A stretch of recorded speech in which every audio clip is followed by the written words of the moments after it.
Saya pertama berterima kasih kepada siapapun yang menyebutkan bahwa AHY bisa diperhitungkan dan lain sebagainya, berpasangan dengan siapapun, ya. Termasuk terakhir Ibu Puan Maharani menyampaikan ya bisa saja dengan Mas Ganjar Pranowo begitu. Lihat dari deklarasi yang kemudian sudah disampaikan oleh Sekber KIB kan semakin memperkuat posisi Mas AHY masuk ke dalam bursa baca pres dari Anies Baswedan. Tapi di sisi lain ada angin juga yang berhembus dari koalisi tetangga, bahkan yang ngomong sendiri adalah Ibu Puan Maharani yang menyebutkan Mas AHY juga masuk ke dalam bursa cawapres dari Mas Ganjar Pranowo. Kalau dilihat dari segi kalkulasi politik sebenarnya tidak menutup kemungkinan hal tersebut terjadi, walaupun secara historis bergabungnya Demokrat dan PDIP tentu menjadi pertanyaan lain. Nah, yang menjadi pertanyaan saya adalah apakah kemudian penegasan dari Sekber KIB ini mendukung Mas AHY sebagai bacawa pres secara tidak langsung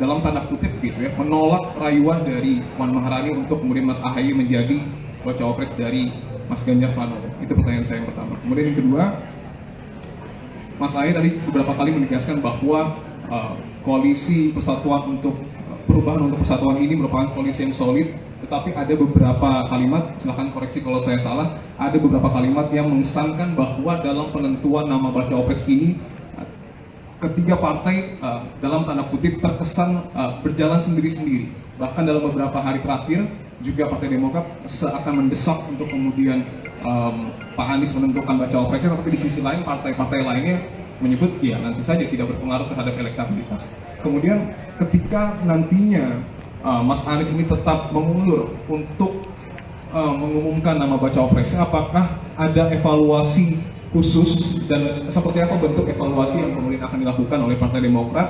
Apakah ini hanya berjalan internal ataupun ada evaluasi secara koalisi? Dalam hal ini adalah eksistensi dari Partai Demokrat di dalam koalisi perubahan untuk persatuan. Bagus sekali. Terima kasih. Kalau ditanya tadi, apakah pertemuan-pertemuan seperti ini sebagai sinyal bahwa Demokrat akan atau sudah menetapkan secara paten posisinya? Begini, saya pertama berterima kasih kepada siapapun yang menyebutkan bahwa AHY bisa diperhitungkan dan lain sebagainya, berpasangan dengan siapapun, ya. Termasuk terakhir Ibu Puan Maharani menyampaikan ya bisa saja dengan Mas Ganjar Pranowo begitu. Saya menghormati, seperti saya menghormati siapapun yang memberikan sikap atau pernyataan. Bagi saya demokrasi adalah ruang yang bebas, ruang yang luas untuk hadirnya gagasan-gagasan semacam itu. Dan saya sendiri bisa selalu merasionalisasi apapun yang disimulasikan oleh para entitas politik hari ini.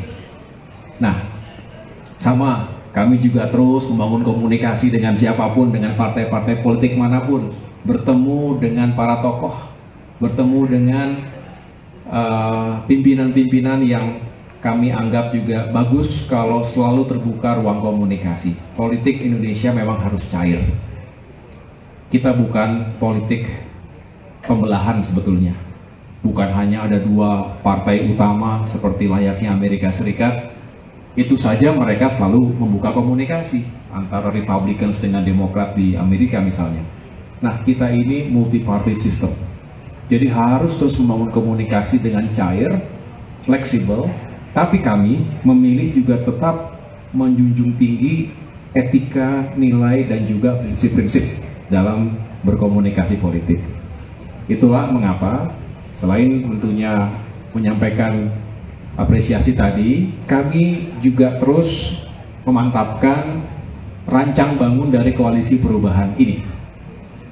Kalau masuk ke yang kedua, ada perbedaan antara tiga partai politik yang sedang berkomunikasi intensif ini, Demokrat, PKS, dan Nasdem, adalah sebuah kewajaran.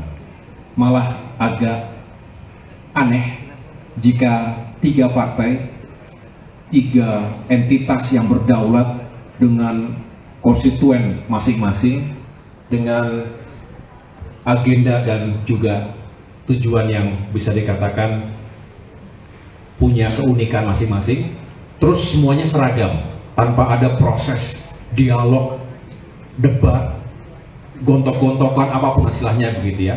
Malah menurut saya agak aneh. Jadi saya justru mengapresiasi prosesnya yang paling penting berjalan. Selalu terbuka ruang untuk ngobrol. Ya, jadi selalu ada tabayun. Setelah ada statement kader partai A di media massa dibalas dengan kader partai B di media massa yang lain, bersaut-sautan. Selama itu semua masih bisa ketemu dan saling bisa menjelaskan tabayun satu sama lain apa maksud dan tujuan dari statement tertentu atau sikap tertentu, saya pikir sehat. Dan yang paling penting adalah chemistry yang dibangun antara saya pribadi dengan Mas Anies juga semakin baik, insya Allah. Nah, dengan demikian, kalau saya tidak ingin mengatasnamakan yang lain, tapi saya dan Demokrat memilih untuk kembali pada tujuan besar. Kita ingin bukan hanya berlayar, tapi sukses, menang, dan jadi. Mengapa? Ya, itu tujuan besar bersama. Oleh karena itu kita runtut lagi, apa yang membuat ini bisa terjadi, yaitu kalau ada pasangan yang benar-benar punya kans kemenangan yang baik. Belum tentu satu dan lainnya sangat sempurna atau sangat ideal, tetapi paling tidak bisa menjawab kriteria-kriteria yang memang sudah disepakati bersama dalam piagam yang kami tanda tangani sebelumnya. Jadi sebetulnya di sana selebihnya kita serahkan kepada bakal capres kita, Mas Anies Baswedan. Nah, dengan demikian sebetulnya di sini kami tidak pernah memaksakan siapapun, nggak pernah. Tapi juga siap untuk berdiskusi dengan siapapun yang penting jangan dia. Nah, kalau ada kata-kata yang penting si A atau yang penting jangan si B, itu menjadi tidak masuk akal. Nah, disitulah kami siap untuk terus berdiskusi. Selama ini bagus.